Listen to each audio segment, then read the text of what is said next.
Welcome back to Crossroads this morning, and thank you so much for being here. We've got our Celebrity Sports Edition today, the story behind the headline, and I've got my main man, Grant Hill, with me. Good morning, Grant. Good morning. Now, brother, before I even get started, my husband told me to ask your wife how she's doing. He is in love with Tamia. How is she? She's doing well. She's doing well. She just recorded a live album that'll come out later this year, so she's doing well, and you know, we have two beautiful girls, so life is good. And you know, we followed your career, and you've not only been a wonderful all-star NBA basketball player, but a role model for young African-American men as well. How important is that for you? Well, it's important. You know, I think I had a great example and role model in my father, and I try to do the same thing for my daughters.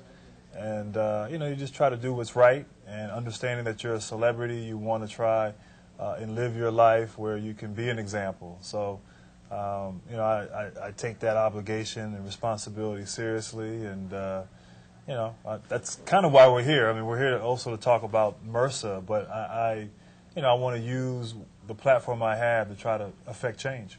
And you know, you've done that, and you and your wife both champion causes. And we want to tell people, because when we talked earlier, you wanted to tell people about this disease, and a lot of people don't know exactly what it is, and it's really killing more people in this country than AIDS. I was looking at the statistic every year. What is MRSA, and tell me about it.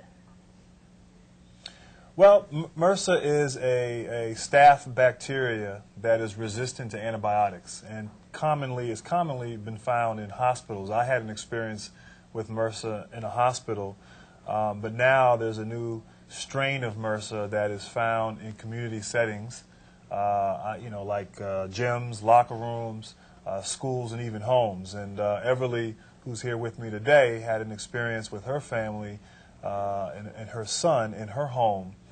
So you see it, you know, you've seen it before in the past in hospitals. Now you're seeing it in our communities, and it's very alarming. You know, it's a very potentially deadly infection.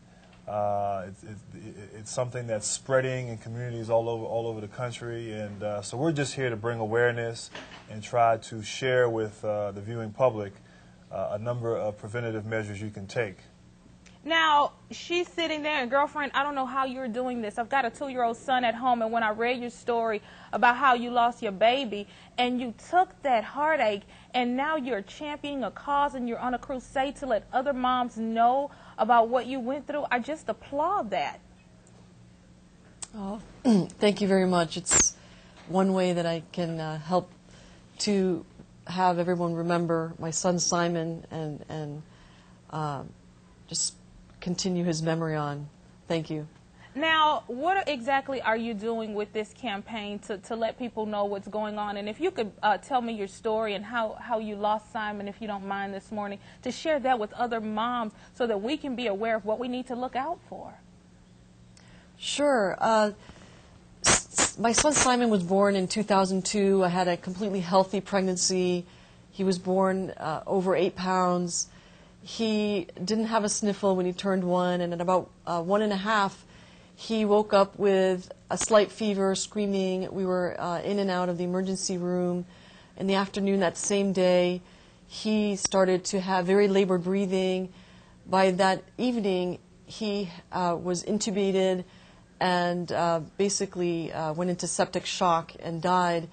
And neither the doctors nor I, obviously at that point, knew what had killed my son Simon until the autopsy was performed, and that's when I learned that he had died from MRSA, and I had never heard of MRSA before that point, which astounds me given that statistic that you communicated, which is that more people die from MRSA a year than they do from AIDS.